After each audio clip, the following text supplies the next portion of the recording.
Halo, maaf Ibu, suaranya tidak terdengar. Astagfirullahaladzim. Sudah. Iya, saya lupa.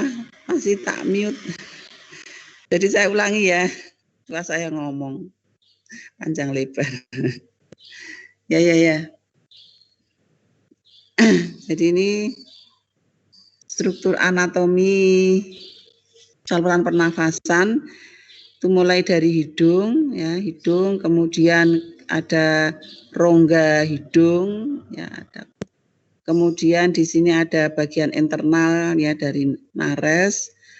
Kemudian saluran ini masuk ya, berhubungan dengan saluran pencernaan juga, ya, masuk paring, kemudian ke laring, ya, jadi antara laring ini juga ada percabangan yang dibatasi oleh epiglotis. Jadi pada epiglotis ini bisa membuka, menutup. Ya, jadi kalau ada makanan yang masuk dari mulut, itu nanti epiglotisnya akan menutup sehingga makanan itu akan disalurkan ke esofagus. Namun kadang kalau kita itu bisa tersedak ya pas makan, misalnya sambil bicara, itu epiglotisnya terbuka, jadi tidak bisa menutup secara sempurna, sehingga kadang makanan itu masuk ke saluran pernafasan. Nah, itu juga berbahaya. Nah, setelah jadi kalau saluran pernafasan itu masuknya ke lewat laring, kemudian dari laring itu masuk ke trachea nanti ke bawah sampai percabangan bronchus ya, bronchus itu bercabang 2 ke kanan dan kiri, jadi masing-masing di situ mempercabangi beberapa cabang yang lebih kecil, yaitu bronchiolus. Ya, bronchiolus itu nanti juga masih bercabang-cabang banyak ya, kecil-kecil menuju ke alveolus. Ya, jadi pertukaran oksigen dan CO2 itu terjadi di alveolus. Kemudian di sini pada batas antara rongga visceral ya dengan paru-paru itu terdapat diafragma. Ya. Jadi ini penting juga nanti untuk pernafasan, pada saat pernafasan ya, terutama pernafasan perut. Nah, paru-paru ini juga dilapisi oleh suatu cairan ya. Di sini ada cairan pleura, di mana di antara paru-paru kanan dan kiri ini juga ada jantung yang lebih ke arah kiri ya. Jadi letak jantung itu ya tidak simetris, mendesak ke arah kiri. Jadi kemudian ini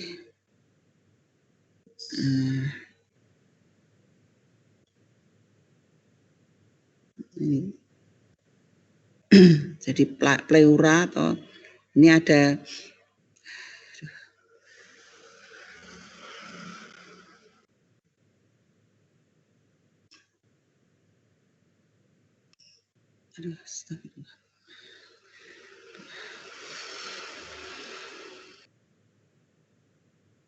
ya. Jadi pleura itu ada bagian visceral, ya, ada parietal, ini banyak. Nah, jadi ini dilihat pada percabangan bronchus tadi,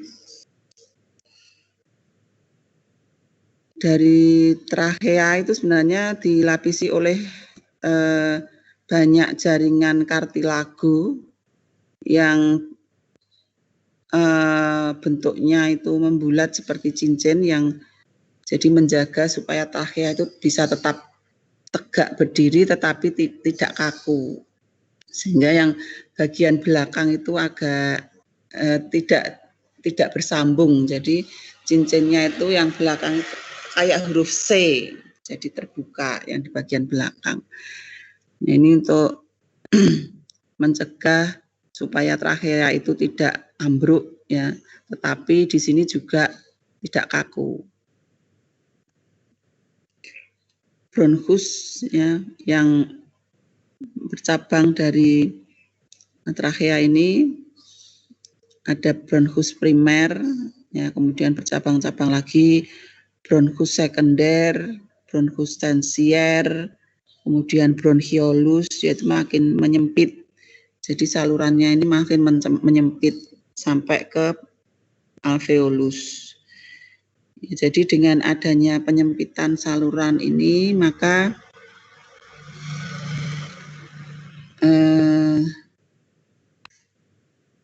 udara yang di mana kadang membawa partikel-partikel yang ukuran besar itu nanti akan dihalau. Jadi tidak semua partikel itu bisa masuk ke paru-paru.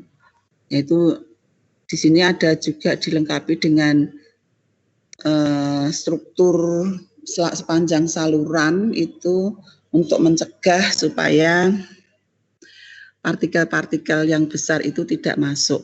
Ya.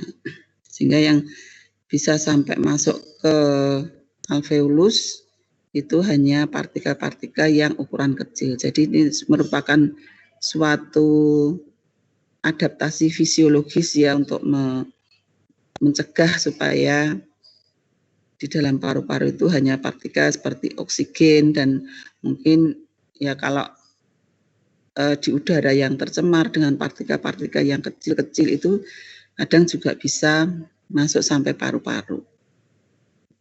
Demikian juga misalnya seperti asap rokok ya, asap rokok itu juga sebenarnya yang ukuran besar itu bisa dihalau, tapi ukuran yang kecil yang ini bisa terserap ya lewat saluran pernafasan. Nah, kalau dibedakan pada struktur anatomi dari tadi percabangan bronkus tadi, ini sebenarnya dibagi menjadi dua area zona ya, dua zona, yaitu zona konduksi dan zona respirasi. Zona konduksi itu cabang bronkus ya, ini mulai dari lubang hidung sampai bronchiolus terminalis ya. Jadi tadi ada bronkus, bronchiolus ya, masih bercabang-cabang lebih kecil lagi. Jadi yang terminalis itu bronchiolus yang paling kecil ya. Jadi dari mulai lubang hidung sampai bronchiolus terminalis itu disebut dengan area konduksi, zona konduksi atau penghantar. Sedangkan dari terminal bronchiolus sampai alveolus itu disebut dengan zona respirasi. Ya, jadi area respirasi atau zona respirasi ini merupakan tempat untuk pertukaran gas. Ya. Jadi yang dari lubang hidung sampai saluran cabang-cabang bronchiolus terminalis itu adalah zona penghantar, sedangkan yang bagian alveolus itu adalah zona respirasi. Jadi pertukaran gas hanya terjadi di bagian alveolus. Ya, tadi dari bagian trachea sampai bronchiolus ya, tadi terdapat tadi kartilago, banyak kartilago atau tulang rawan ya, tadi fungsinya supaya saluran ini tetap tidak ambruk, jadi tetap bisa kuat tetapi juga tidak kaku. Jadi banyak di lapisannya itu banyak mengandung tulang rawan. sehingga karena di salurannya ini bisa menyalurkan udara dengan lancar. Sedangkan kalau tadi saluran dari trakea sampai bronkiolus itu banyak jaringan tulang rawan, dari ujung bronkiolus atau bronkiolus terminalis sampai ke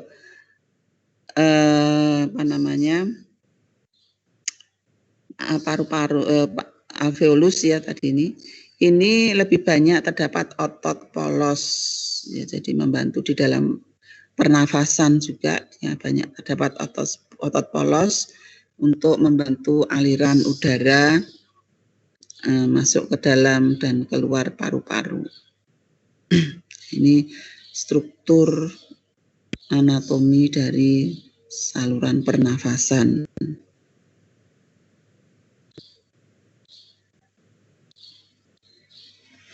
Nah, di dalam saluran pernafasan yang dilalui oleh udara tadi, mulai dari hidung, faring, laring, trakea, bronchus, bronkiolus, sampai ke alveolus, ini semua juga di dalamnya itu terdapat suatu sistem yang fungsinya untuk menghangatkan udara. Ya, jadi selama di dalam saluran pernafasan ini juga banyak struktur-struktur yang mendukung supaya udara itu bisa sampai ke alveolus, termasuk kelembabannya itu juga bisa ada pengaturnya di situ. Selain itu juga terdapat sistem pertahanan ya, jadi sepanjang saluran tadi selain udara itu juga ada penghangatnya, juga kelembabannya diatur, itu juga terdapat sistem pertahanan yang memungkinkan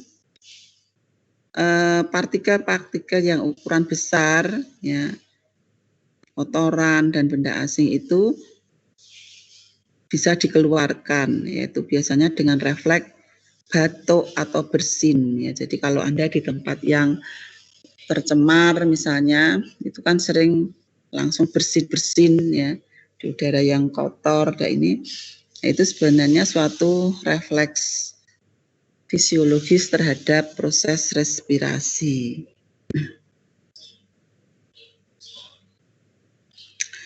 Nah, kita bicara mulai dari hidung.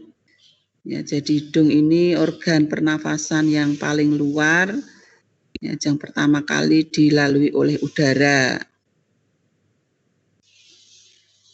Nah, tadi di dalam rongga hidung, udara itu mendapatkan 3 perlakuan, yaitu penyesuaian suhu, kemudian penyesuaian kelembaban, dan juga tadi penyaringan partikel-partikel debu. Ya. Nah, ini tentunya dilakukan oleh suatu struktur yang membatasi permukaan saluran pada hidung, yaitu berupa selaput lendir atau membran mukosa. Nah, di hidung itu juga terdapat rambut-rambut, ya. Di rambut di dalam hidung itu juga penting ya, jadi untuk menghalau partikel dan sebagainya. Kemudian di bagian nares anterior, ya, merupakan saluran. Ya, di sini juga bermuara ada yang bermuara ke sebagian ke vestibulum, yaitu berhubungan dengan di telinga. Jadi hidung, telinga, ya, hidung, telinga, tenggorokan itu kan suatu saluran yang sebenarnya saling berhubungan. Ya, jadi kaitannya juga dengan keseimbangan. Itu terhubung lewat bagian nares anterior.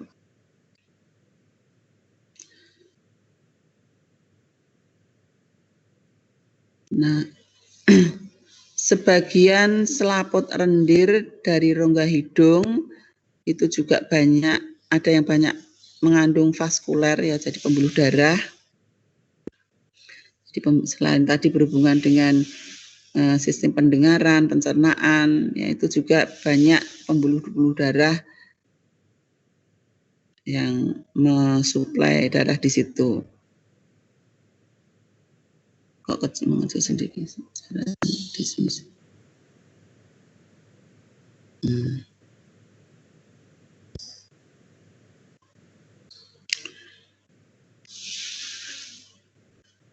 ini. Kemudian di situ juga ada septum nasi, jadi sekat yang memisahkan bagian dari kafum nasi yang dan sebagainya.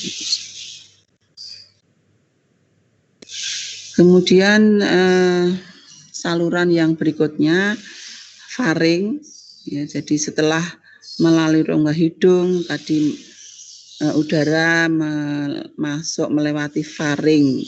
Jadi faring ini percabangan antara pencernaan saluran esofagus dan saluran pernafasan. Ini panjangnya sekitar 12,5 cm sampai 13 cm.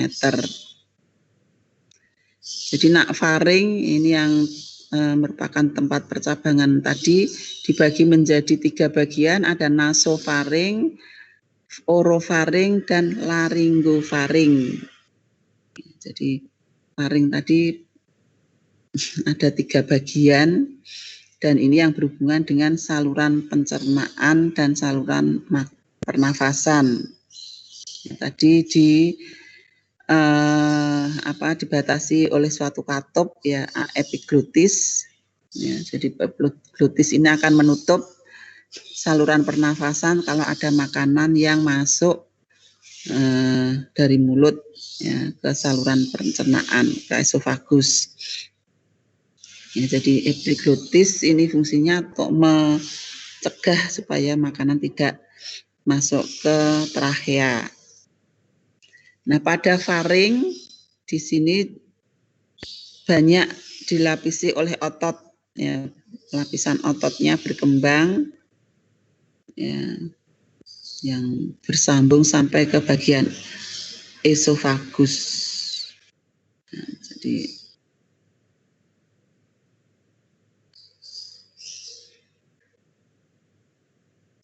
ini gambar faring, kemudian di sini bagian epiglotis, ya, kemudian laring yang di sebelah, jadi yang ke arah paru pernafasan itu yang depan, ya, sedangkan ke arah pencernaan itu yang di belakang.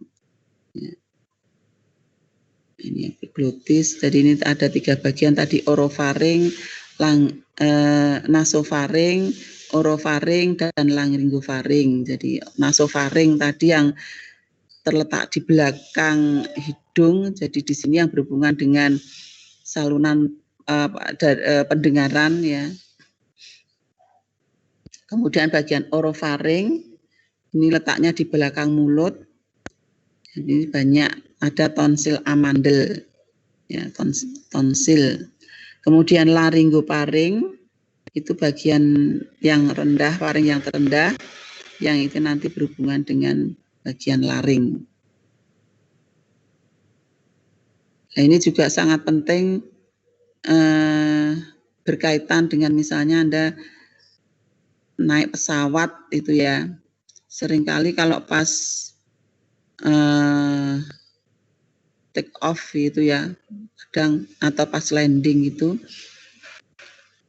telinga kan sering berdengung, sakit ya kadang, makanya anak kecil itu, bayi kan tidak boleh naik pesawat itu karena masih riskan ya, karena ini suara, antara suara dan saluran pencernaan, dan ini sebenarnya juga ada mekanisme kenapa berhubungan di sini ya. Jadi kalau misalnya pas naik pesawat terbang itu sebaiknya kalau pas landing atau pas take off itu bisa sambil makan permen, yaitu untuk supaya mencegah kebisingan tadi. Jadi ini sebenarnya dari saluran pencernaan itu juga bagus untuk menjaga kelembaban dari bagian nasofaring ini. Kemudian bagian laring atau bagian tenggorokan. Nah, ini pada laring itu terdapat adanya kelenjar tiroid, jadi di sekitar, jadi di luar ya, di luar bukan di paringnya. Ini ada kelenjar tiroid ya di depan dari laringoparing.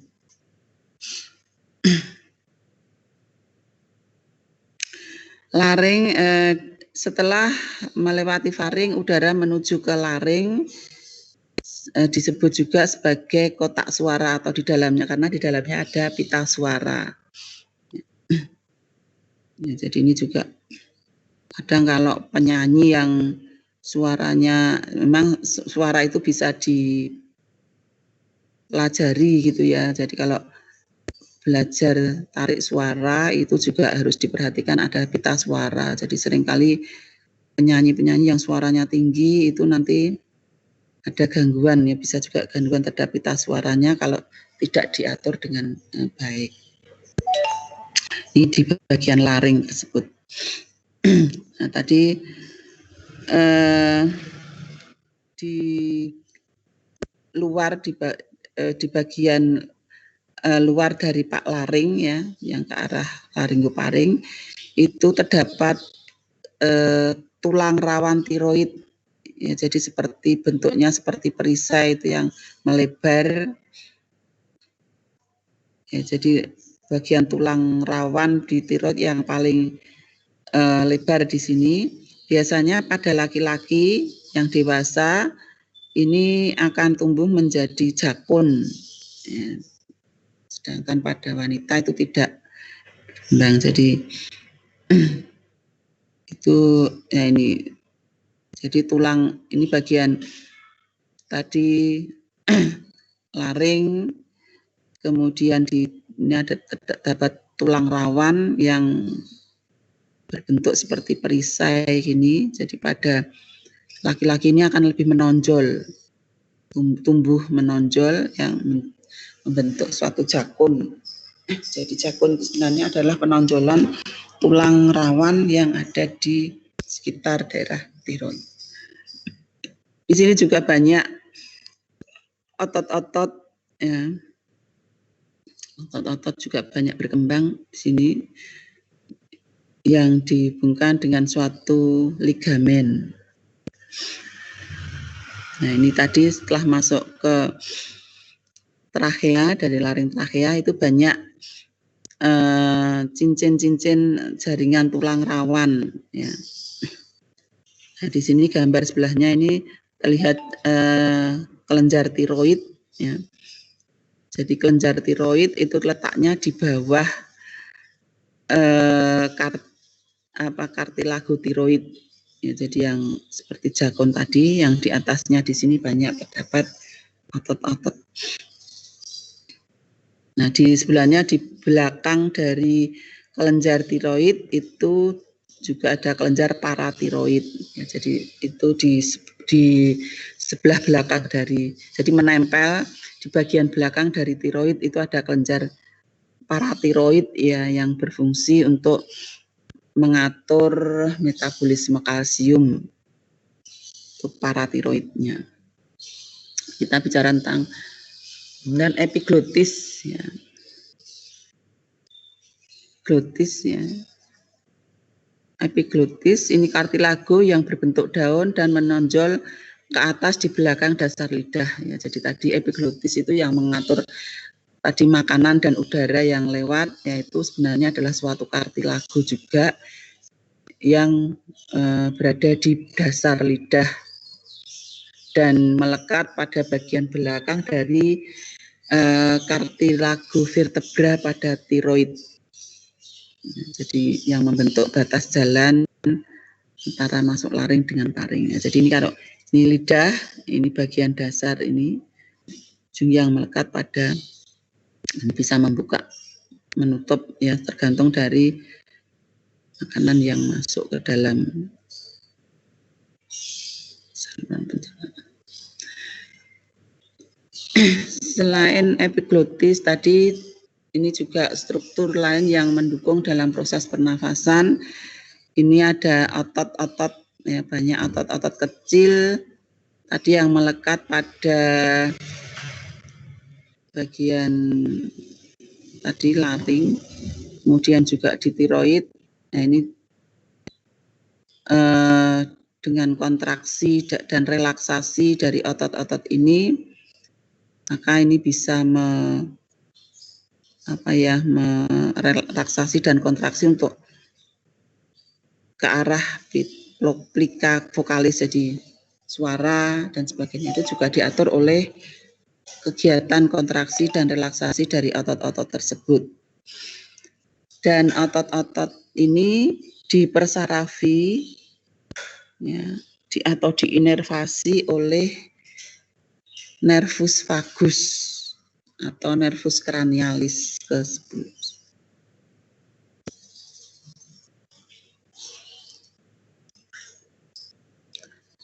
Nah, ini juga terdapat bagian fonasi, jadi suara ini tadi juga merupakan hasil vibrasi dari plika vokalis.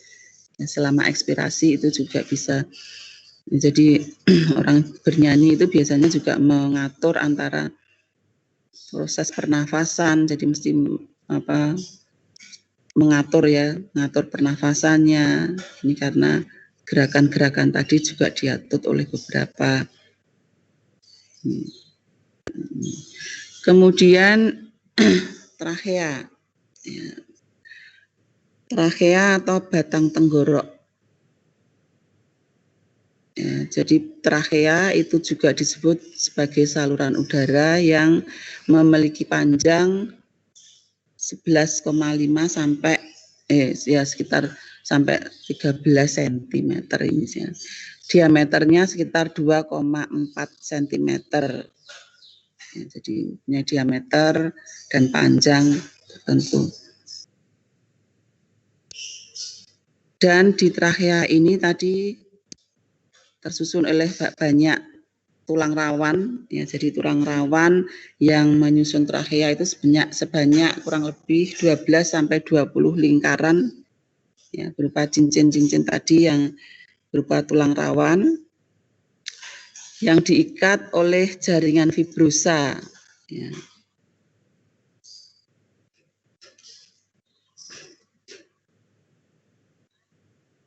Jadi, nah ini kalau dilihat pada penampang melintang trachea, jadi yang nomor 3 ini yang tadi jaringan tulang rawan, ya, ini juga berkembang cukup tebal juga ya pada trachea ini, dan ini tidak membentuk suatu huruf C, ya, jadi yang titik-titik yang rongga putih yang ada sel-sel jaringan tulang rawan ini jadi bulat tetapi tidak penuh, jadi seperti membentuk huruf C ini.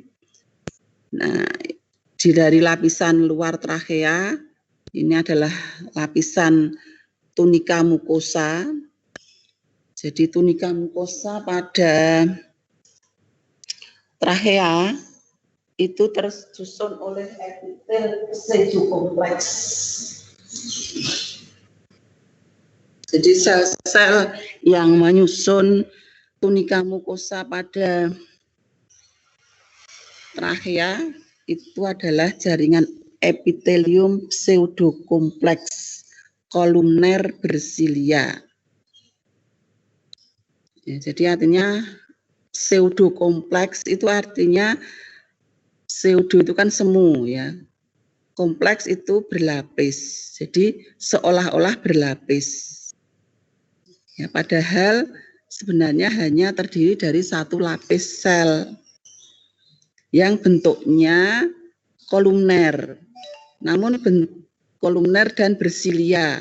Ya, jadi fungsi silia tadi untuk menghalau partikel-partikel yang masuk sampai ke trachea.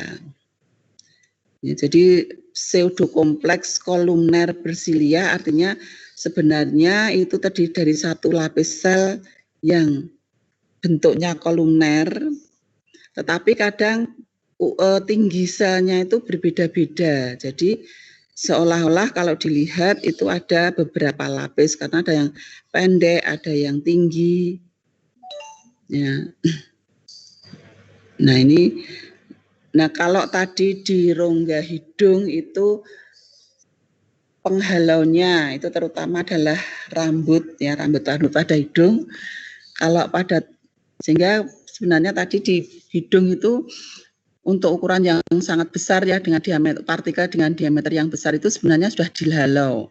Namun untuk partikel yang ukurannya lebih kecil itu masih bisa masuk ya. Nah, ini di trachea juga dihalau lagi dengan adanya silia tadi. Jadi gerakan silia pada trachea itu tentunya gerakannya yang mendorong ke arah keluar ya. Jadi partikel-partikel yang lebih kecil tadi yang bisa lolos dari rambut ya, itu akan terdorong keluar oleh silia tadi. Kemudian di bawah dari tunika mukosa itu terdapat tunika muscularis. Ya, jadi ini tersusun oleh otot ya, sel-sel jaringan otot ya. Jadi di bawah tunika mukosa terdapat tunika muscularis. Baru yang ketiga ini adalah tadi cartilago hialin, tulang rawan hialin. Ya, hialin itu karena di situ ada serat-serat hialin di antara sel-sel cartilago. Kemudian yang bawah itu adalah tunika adventitia. Jadi kalau dilihat di sini, sebenarnya tunika adventitia pada trachea itu juga cukup berkembang ya, cukup dibandingkan pada saluran pencernaan itu tunika adventitianya lebih tebal.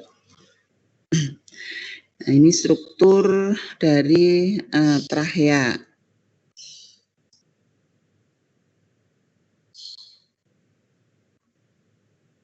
Nah, ini tadi keterangannya ada. Jadi tersusun oleh 4 lapisan. Ada lapisan mukosa, submukosa, tulang rawan, dan adventitia. Di mana pada lapisan submukosa itu tadi banyak terdapat otot-otot ya. Nah, tadi lapisan epitel mengandung selain misalnya mengandung banyak silia, juga terdapat sel-sel goblet. Ya, sel-sel goblet itu tadi dia terletak di antara sel-sel epitel pseudokompleks bersilia tadi. Biasanya sel-selnya itu agak membesar, agak menggelembung begitu, tapi tidak. Jadi letaknya itu ya biasanya jumlahnya tergantung dari aktivitas dari trachea tersebut ya. Itu sel-sel goblet ini yang fungsinya menghasilkan lendir. Jadi kalau atau mukus. Nah, jadi lendir atau mukus ini juga fungsinya sebenarnya adalah untuk proteksi juga ya, supaya partikel tadi tidak masuk. Ini dia akan dilapisi oleh mukus ya. Jadi kalau Anda kan sering juga di hidung itu nanti kan dia juga akan terhalau oleh apa namanya sel-sel silia tadi, sel epitelsia tadi, sehingga mukus tadi bisa keluar. Jadi kan sering kita ada kotoran di hidung yang harus kita sering bersihkan, itu sebenarnya adalah sel-sel mukus dari sel-sel yang dihasilkan oleh sel goblet yang menangkap partikel yang kemudian akan dihalau keluar. Ya, jadi ini baik silia maupun mukus yang dihasilkan oleh sel goblet tadi fungsinya adalah menyaring debu dan kotoran yang masuk. Kemudian lapisan submukosa tadi selain banyak otot-otot muskularis di situ juga terdapat jaringan ikat. Kemudian lapisan tulang rawan tadi bentuk cincin ya. Jadi fungsinya untuk mempertahankan supaya trachea tetap trachea. Kemudian lapisan adventitia yang paling bawah. Ya, kemudian setelah trachea adalah bronchus. Jadi bronchus ini percabangan saluran nafas dari mulai trachea, ya, bercabang kanan kiri. Nah ini bercabang-cabang terus sampai bronchiolus terminalis itu kurang lebih sekitar sampai 20-25 kali percabangan. Jadi banyak sekali cabang-cabang halus sampai ke bronchiolus terminalis. Ya, jadi mulai dari tadi trachea sampai dengan bronchus terminalis itu tadi cincin tulang rawan itu masih melapisi lapisan pada saluran tersebut. Ya, jadi menjaga supaya saluran nafas itu tidak kempes, ya, sehingga aliran udara bisa keluar masuk. Kemudian di sini alveolus. Jadi alveolus ini bagian terakhir dari cabang-cabang, ya, yang sudah bukan cabang lagi. Ini adalah tempat pertukaran oksigen dan karbon dioksida.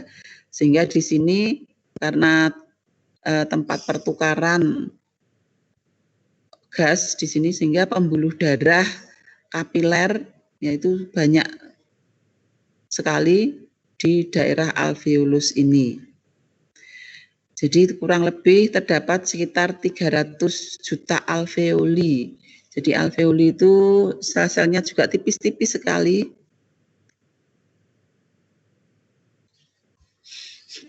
Dengan diameter masing-masing alveoli sekitar 0,2 mm.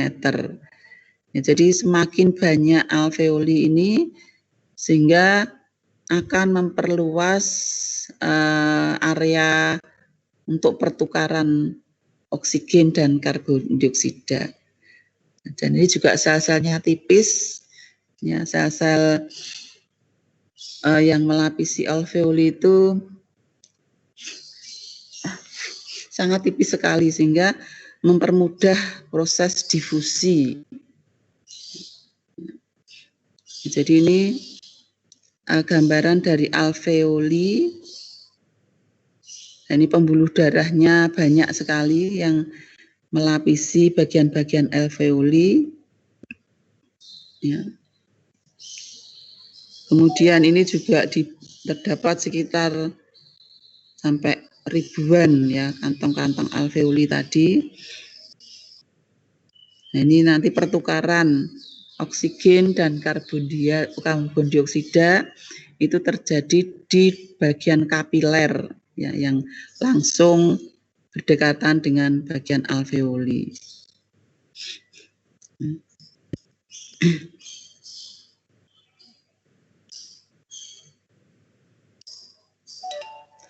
Nah, ini tadi paru-paru. Nah, ya tadi secara keseluruhan, tadi paru-paru dibungkus oleh pleura dan juga rongga dada. Nah, di situ juga banyak iga, tulang iga itu juga fungsinya adalah untuk melindungi, ya, paru-paru karena ini juga organ yang sangat vital sehingga harus pelindungnya juga harus kuat dan juga di situ ada otot-ototnya. Nah, selain paru-paru di dalam rongga dada tadi juga ada jantung. Nah, ini juga antara rongga dada dengan rongga perut itu juga dipisahkan tadi oleh diafragma. Jadi ini bisa dilihat tulang-tulang iga yang melapisi atau melindungi paru-paru. Ada.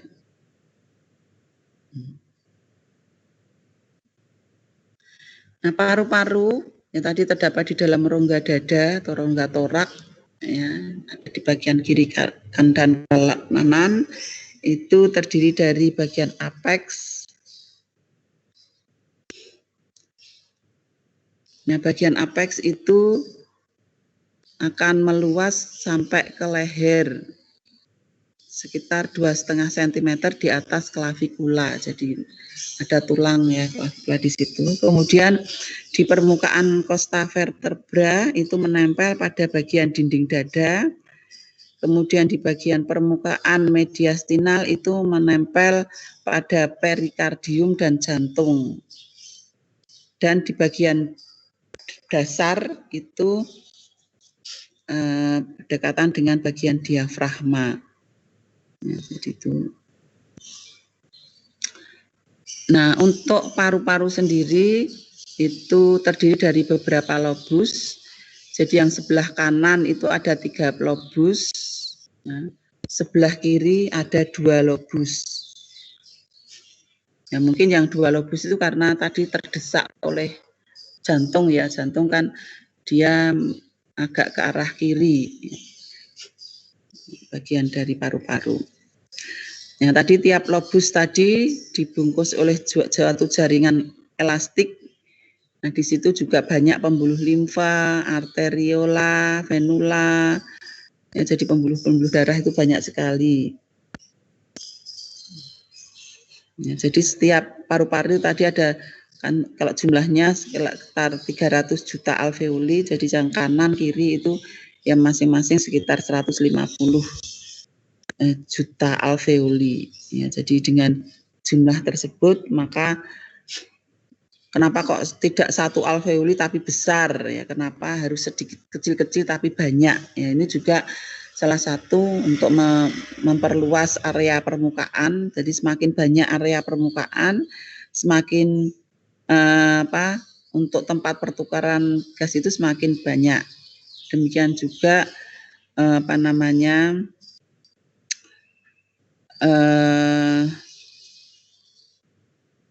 proses difusinya itu juga akan berlangsung lebih cepat.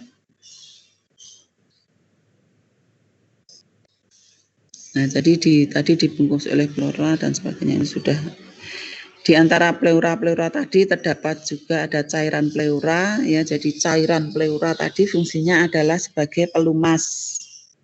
Ya, jadi cairan tadi berfungsi sebagai pelumas sehingga paru-paru itu bisa bergerak ya, mengembang, mengempisnya paru-paru itu tidak menyebabkan gesekan dengan dinding-dinding dada, dinding perut dan sebagainya. Jadi itu fungsi dari cairan pleura. Nah, ini ada pleura visceral, pleura parietal ya. Di sini banyak cairan-cairan sehingga paru-paru bebas gerak. Ini tidak terjadi gesekan. Selain itu, rongga dada ini juga diperkuat oleh adanya tulang-tulang yang tadi membentuk rongga dada yang berupa tulang iga atau kosta.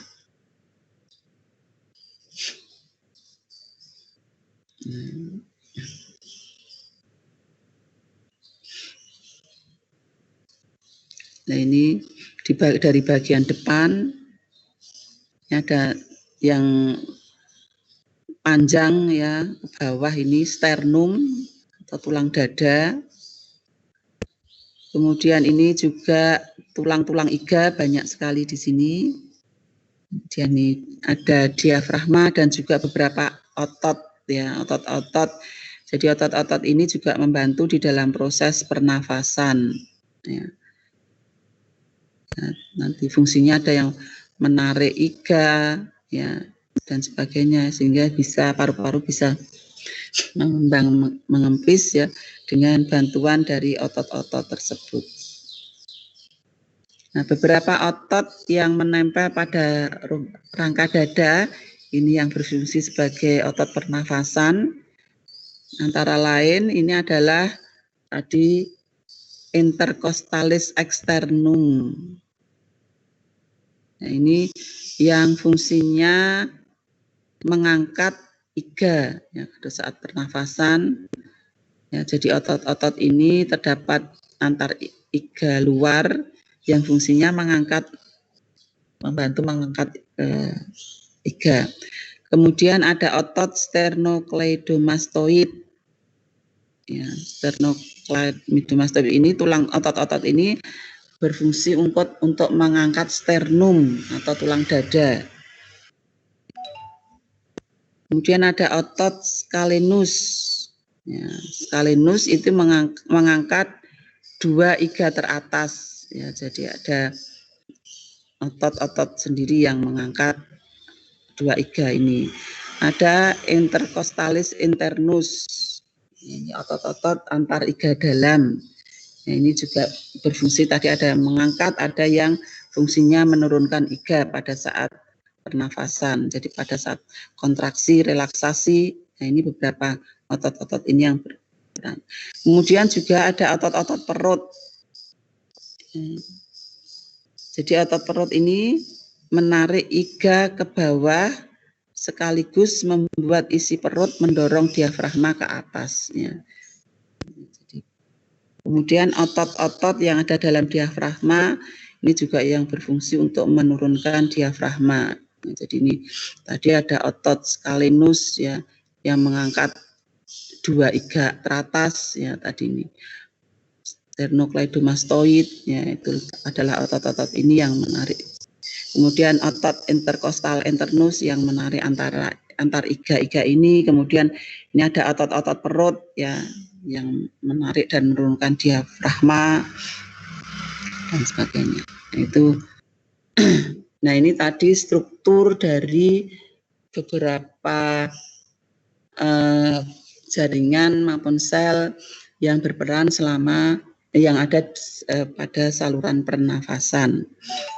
Nah, untuk proses fisiologisnya, nah dalam proses respirasi, mengapa perlu respirasi? Karena ini makhluk hidup ya, hewan, manusia itu juga butuh oksigen ya. Jadi terutama respirasi ini adalah untuk kebutuhan oksigen, yang mana oksigen ini dipakai sebagai bahan dasar dalam pembentukan energi. Nah, tadi untuk efisiensi fungsi tadi secara struktural tadi secara umum untuk respirasi itu adalah dijaga kelembabannya dan sel-selnya itu tipis, terutama di dalam alveolus ini ya, sel-selnya sangat tipis, kemudian juga ada banyak pembuluh darah di sekitarnya dan area permukaan yang luas. Ya, jadi dengan kondisi alveolus yang demikian ini, maka respirasi atau pernafasan eksternal terutama ini bisa maksimal untuk mendapatkan oksigen. Ya, jadi fungsi utama respirasi adalah menjamin tersedianya oksigen untuk kebutuhan metabolisme dan mengeluarkan CO2 hasil metabolisme sel, dan itu berlangsung secara terus-menerus. Ya, karena terus-menerus tadi maka strukturnya itu juga harus yang efisien. Ya. Selain fungsi tadi, fungsi tambahan untuk organ respirasi ini juga untuk membantu mengeluarkan air dan panas dari tubuh, juga membantu meningkatkan aliran balik vena ya sebagai pompa jantung ya. Juga tadi berfungsi dalam proses vokalisasi. Jadi itu fungsi tambahan pada saluran organ-organ respirasi.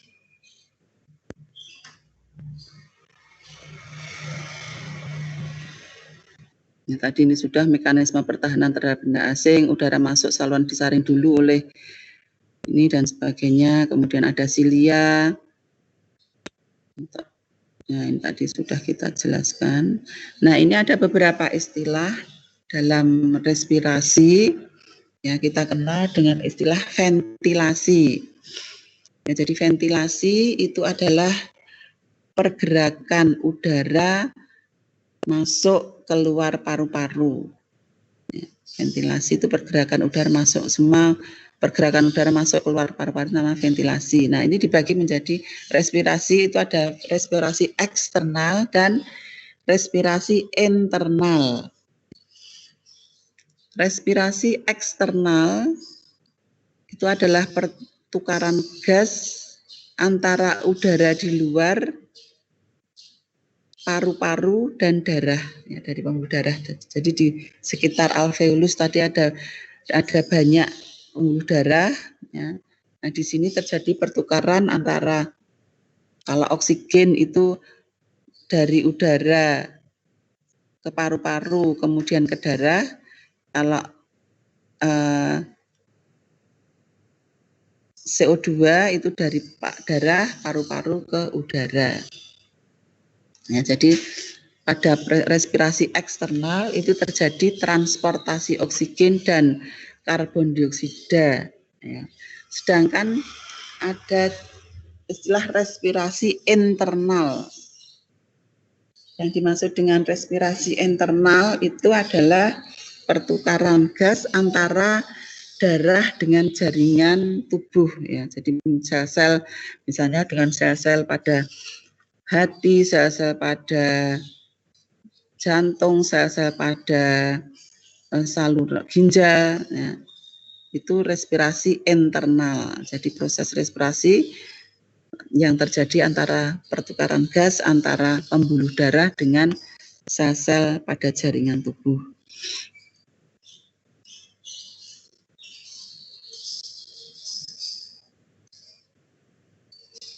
Sudah tadi. Kita lanjut aja.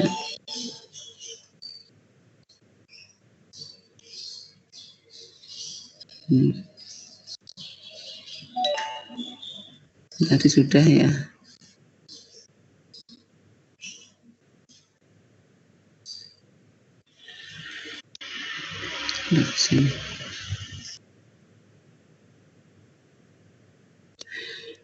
Ya, jadi secara umum proses fisiologi respirasi itu dibagi menjadi 3 stadium. Yang pertama tadi ada stadium ventilasi. Ya, ventilasi tadi pertukaran gas ke dalam dan keluar paru-paru. Kemudian tadi setelah terjadi pertukaran gas, terjadi proses transportasi. Ya, jadi stadium transportasi itu berupa difusi gas antara alveolus dengan kapiler paru-paru atau respirasi eksternal, dan di antara darah sistemik dan sel-sel jaringan itu ditransportasikan. Kemudian terjadi di sini juga terjadi distribusi darah yang terjadi pada sirkulasi pulmoner. Ya. Jadi di dalam tubuh itu selain tadi ditransport ke jaringan-jaringan sistemik, juga dari jantung sampai ke paru-paru untuk mendapatkan oksigen yang bersih, ya. Kemudian di sini juga terjadi reaksi fisik dan kimia antara oksigen dan karbon dioksida. Yang ketiga adalah respirasi sel atau yang disebut dengan respirasi internal. Ya, jadi respirasi internal itu yang ada di dalam sel, ya, sehingga ini dipakai dalam proses metabolisme untuk menghasilkan energi. Ya, nanti hasilnya adalah buangan ya berupa CO2 yang akan dikeluarkan. Ya, jadi kalau diringkas, jadi proses respirasi itu ada respirasi eksternal dan internal.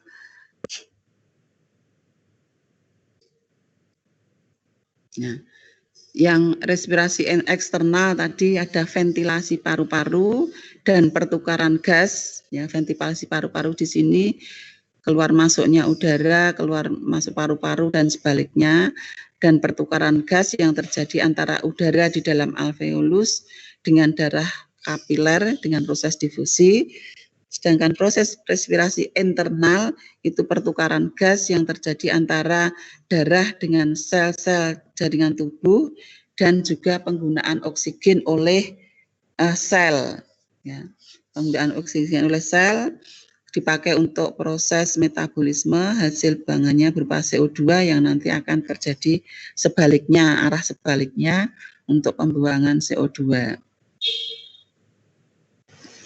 Nah, dalam proses ventilasi ini terjadinya keluar masuk udara ini terjadi karena perbedaan tekanan, ya. Jadi karena selisih tekanan antara atmosfer dan alveolus yang dibantu oleh kerja mekanik dari otot-otot tadi, ya. Jadi pada saat bernafas ada beberapa otot yang fungsinya untuk mengangkat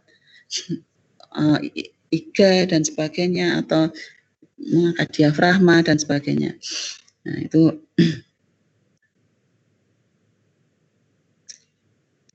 paru-paru itu dapat berkembang atau mengempis. Jadi karena adanya gerakan naik turun dari diafragma, kemudian adanya elevasi dan depresi dari kosta, ya, tulang-tulang iga, dan juga oleh otot-otot pernafasan. Ya.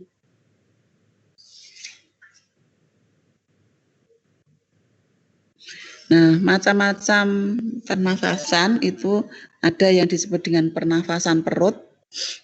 Ya, ada pernafasan perut, ada pernafasan dada. Nah, jadi pada pernafasan perut, ya ini juga tadi ada relaksasi dan kontraksi.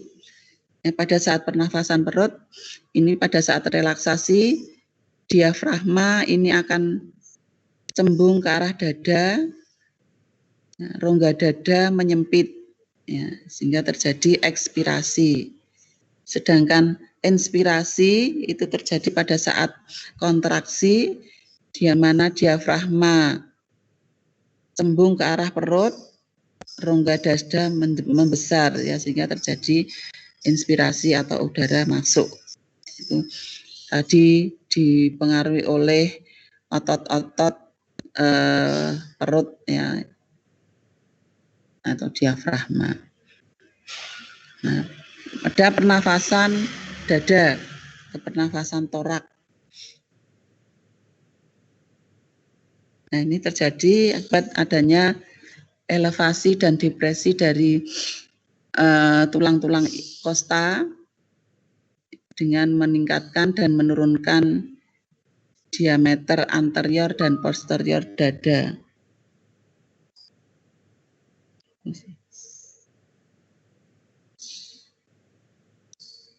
Masuk ini apa sih? Elevasi kosta, ya, pada saat elevasi itu ditarik ke atas, ya, rongga dada membesar sehingga terjadi inspirasi. Nah, pada saat depresi kosta atau tulang-tulang iganya tadi ditarik menurun, rongga dada akan mengecil sehingga terjadi ekspirasi. Nah, untuk pengaturan proses respirasi itu diatur oleh batang otak, ya. Pusatnya itu, pusat respirasi ada di bagian batang otak. Ya, terutama di bagian medula dan pada daerah pneumotaksis. Jadi pada bagian medula di otak, ya, ini akan menstimulasi dan ini jalannya ya, jadi otak, ya, ini kalau otak besar itu adalah cerebrum, otak kecil ini adalah cerebellum, medulla oblongata, kemudian di bagian batang otak ini yang di sini terdapat reseptor paru-paru. Ini berhubungan dengan serat-serat saraf, ya, motor neuron yang mengatur atau mengontrol gerakan diafragma, ya, maupun yang mengontrol otot-otot respirasi. Itu jadi di sini lewat nervus ini serat-serat otot sampai ke nervus vagus. Ya, nervus ke-10 N10 ini adalah nervus vagus, ini yang sebagai pusat kontrol untuk menarik otot-otot pernafasan maupun otot-otot diafragma. Jadi ada rangsangan-rangsangan di sini yang akan menstimuli ya, proses pernafasan.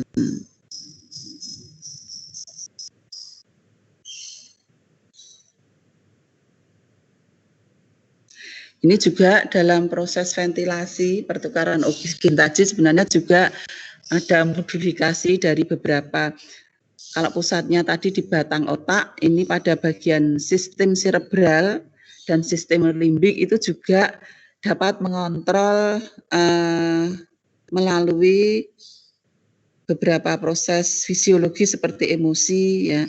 Jadi kadang kalau orang emosi itu terus pernafasannya jadi akan butuh energi, orang emosi kan butuh energi banyak ya, sehingga butuh oksigen yang banyak, sehingga pernafasannya itu juga harus dipercepat ya, proses ventilasinya juga harus dipercepat. Itu yang mengatur adalah pada sistem limbik ya, karena ini yang mengatur perilaku atau behavior, atau juga dikontrol oleh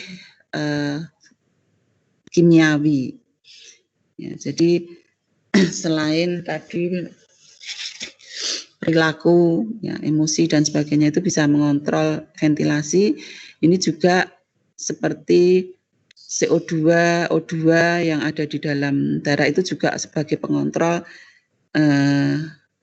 ventilasi paru-paru. Nah, ini dengan peningkatan atau penurunan pH, jadi CO2 di dalam darah itu juga nanti akan berpengaruh terhadap pH darah ya. Ya, itu juga akan menstimulasi area kemosensitif ya, pada pernafasan, sehingga akan meningkatkan kecepatan dalam proses pernafasan. Demikian juga misalnya kadar oksigen yang kurang di dalam darah, ya, sehingga banyak sekali ya faktor-faktor. Kebetulan kemarin saya juga sakitnya karena kekurangan kadar oksigen, ya, jadi ini juga jumlah oksigen bisa menurun sampai 50% dari normal. Bahkan kemarin saya hanya tinggal 34%, yaitu sehingga nafasnya jadi ngos-ngosan ya, karena kebutuhan oksigen yang segera harus terpenuhi, namun kemampuan ini bisa macam-macam. Kalau saya kemarin karena gangguan pada jantung, jadi kemampuan jantung untuk sirkulasi oksigen itu pompanya sangat lemah, sehingga oksigen untuk memenuhi kebutuhan itu terhambat ya, kurang, sehingga harus biasanya itu minimalnya itu 55%, ya 55%. Jadi kalau sudah di bawah 55% itu sudah masuk pada gagal jantung sebenarnya.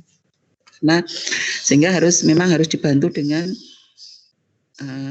oksigen ya. Jadi ada tambahan oksigen dari luar ya, supaya kebutuhan oksigen bisa terpenuhi. Nah, ini salah satu kontrol kimiawi ya, kebutuhan pernafasan atau ventilasi itu harus dipercepat, sementara mungkin kemampuan untuk mempercepat juga masih kurang ya. Jadi tadi pengaturan respirasi pada bagian batang otak ya, terutama pada pons dan medula oblongata. Ini enggak usah, sudah. Nah, ini beberapa otot inspirasi tadi ya, sudah tadi ada musculus sternocleidomastoideus, musculus serratus anterior, musculus scalenus ya. Dan juga musculus pada diafragma. Jadi yang 1 2 3 4 itu yang mengatur inspirasi pada pernafasan dada. Sedangkan diafragma itu yang mengatur inspirasi untuk pernafasan perut. Sedangkan untuk ekspirasi ada musculus intercostalis internus, ada musculus abdominal, ada musculus transversus dan obliquus. Ya, ini yang mengatur pernafasan dada pada saat ekspirasi maupun pada pernafasan abdominal. Ya, jadi kadang kalau tadi orang bernafas kalau oksigennya kurang, kadang harus ada tambahan ya, tambahan bernafas yang lebih dalam lagi. Nah itu, jadi kalau lama-lama seperti itu, sementara kan berarti kerja organ-organ seperti jantung dan paru-paru itu menjadi kayak dipaksa ya, dipaksa untuk memenuhi kebutuhan oksigen, sehingga lama-lama ya bisa terjadi abnormalitas pada organ-organ tadi. Jadi kerja otot juga menjadi semakin harus dipercepat ya, sehingga di sini otot-otot pun lama-lama juga mengalami kelelahan. Ya, ini juga berakibat nanti makin melemahnya otot-otot tersebut ya, ini sehingga lama-lama juga akan menjadi diperparah ya. Untuk kaitannya dengan volume paru-paru, ya, jadi ada beberapa istilah yang untuk memenuhi kebutuhan oksigen. Itu ada volume tidal, ada volume cadangan inspirasi, ada volume cadangan ekspirasi, ada volume residual. Jadi yang dimaksud dengan volume tidal adalah volume udara yang diinspirasikan dan ekspirasikan pada setiap pernafasan normal. Ya, jadi pernafasan biasa yang normal yaitu volume udara ada yang dikeluarkan, ada yang diinspirasi, dan ekspirasi itu jumlahnya 500 ml. Jadi volume pernafasan normal itu 500 mm. Namun di sini masih ada juga volume cadangan inspirasi. Artinya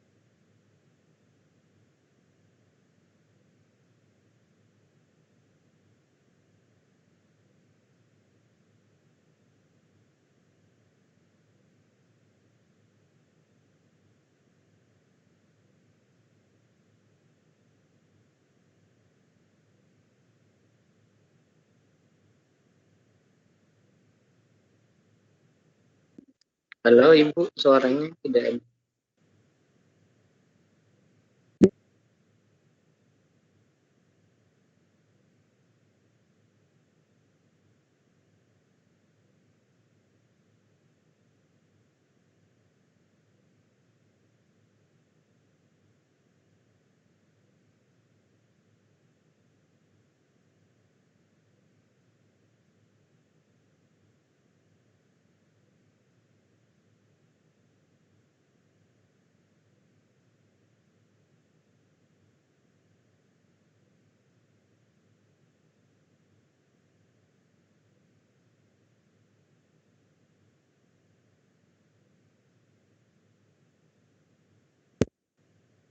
Halo Ibu.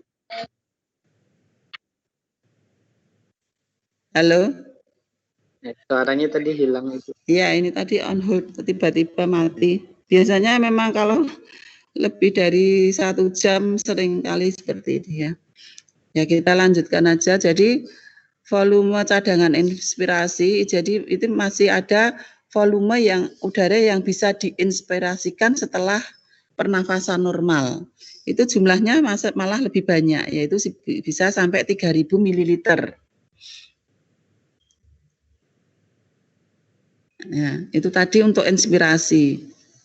Volume cadangan ekspirasi ini adalah volume tambahan udara yang masih dapat dikeluarkan. Jadi kalau kita ekspirasi normal tadi, ekspirasi normal 500 ya. Ini bisa kalau inspirasi tadi bisa sampai 3.000, kalau ekspirasinya bisa sampai 1.100 ml. Ya. Sehingga di sini juga ada volume residual. Jadi volume residual itu volume udara yang masih tersisa di dalam paru-paru setelah ekspirasi yang kuat. Jadi ada tambahan ekspirasi secara kuat. Itu sisanya, residualnya itu masih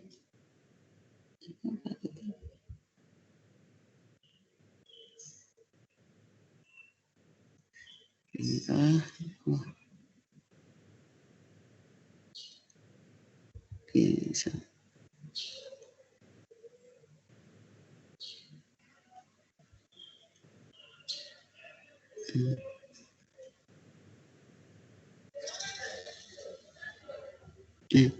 Jadi volume residual itu setelah diekspirasikan secara kuat itu masih bisa tersisa 1.200 ml.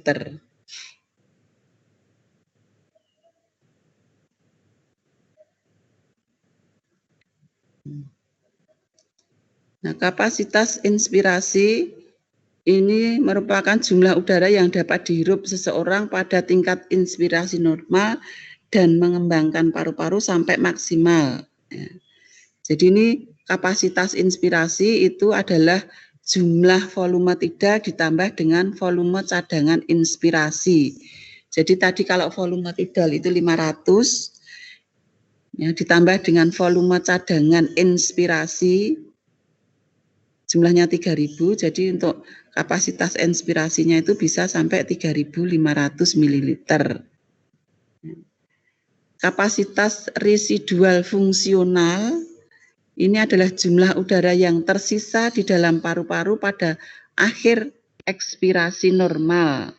Yaitu volume cadangan ekspirasi ditambah dengan volume residual. Ya. Volume residual tadi kan 1.200 ya, tambah 1.100 ya, jadi volume cadangan ekspirasi tadi kan 1.100 tambah 1.200, jadi ada 2.300.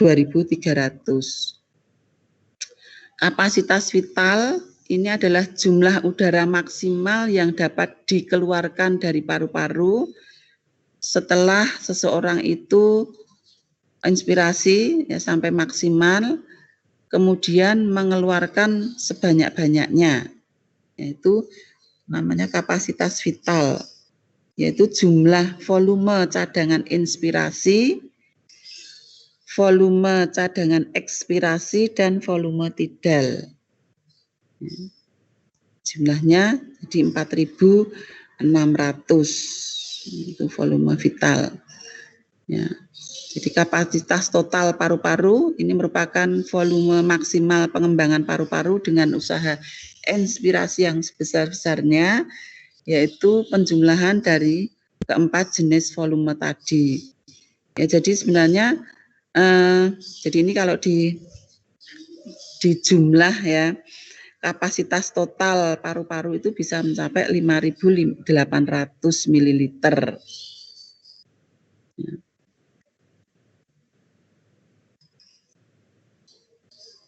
Nah, namun di sini pada secara umum volume dan kapasitas paru-paru pada wanita itu kurang lebih 20-25% di bawah pria ya, jadi lebih kemampuan untuk respirasi dan ekspirasi itu lebih kuat pada pria sekitar 25%.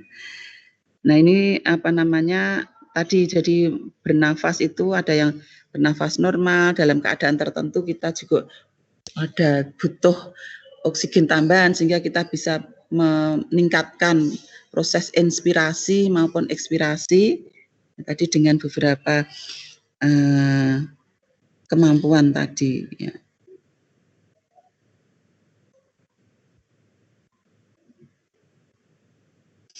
Ya, jadi ventilasi paru-paru ini dengan cara bernafas dengan inhalasi dan ekshalasi secara bergantian, kemudian memventilasi paru-paru dengan tadi memaksa ya pompa tadi ya.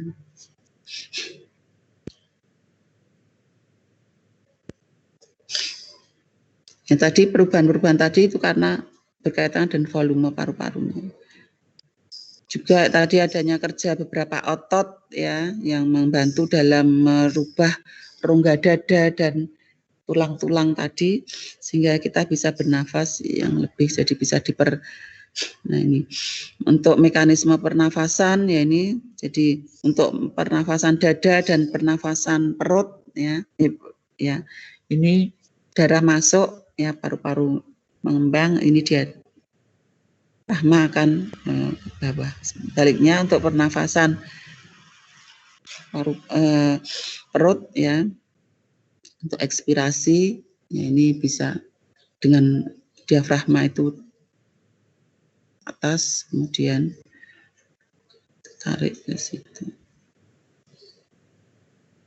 Ya, jadi ini dengan kerja dari berapa? Jadi memang kok enggak bisa ya.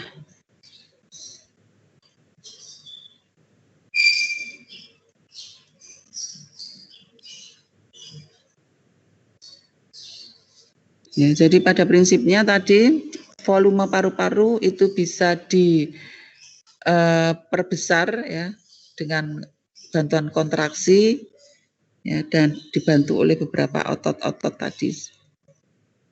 Ini nanti dibaca sendiri aja ya prinsipnya sama tadi.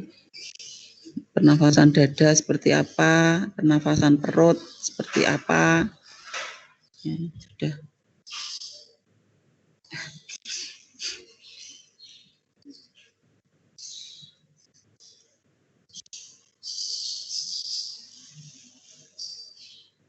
Nah, frekuensi respirasi itu juga dipengaruhi oleh beberapa faktor. Ada faktor umur, ya, jenis kelamin, suhu, posisi tubuh, ya, itu juga berpengaruh terhadap proses pernafasan. Nah, ini nanti mungkin untuk transportasi, ya mungkin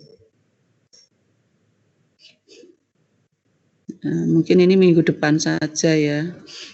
Bagaimana pertukaran antara oksigen dengan CO2. Jadi pada prinsipnya dalam proses pertukaran oksigen dan CO2 itu berdasarkan pada proses difusi ya, karena perbedaan tekanan baik itu di alveolus, di jaringan tubuh maupun di pembuluh darah.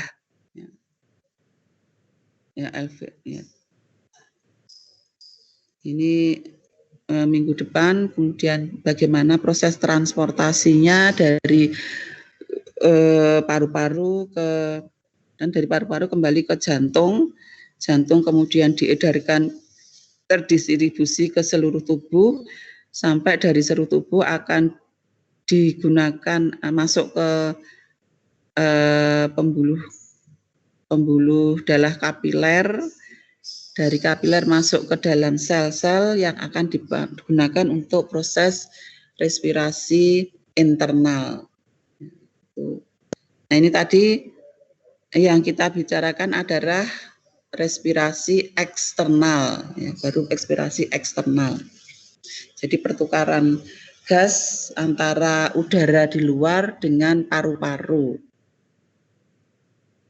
Ya, saya kira ini yang mungkin ada pertanyaan.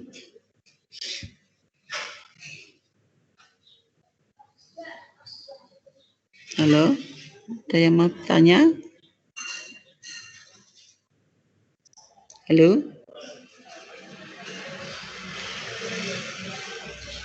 Suara saya dengar ya?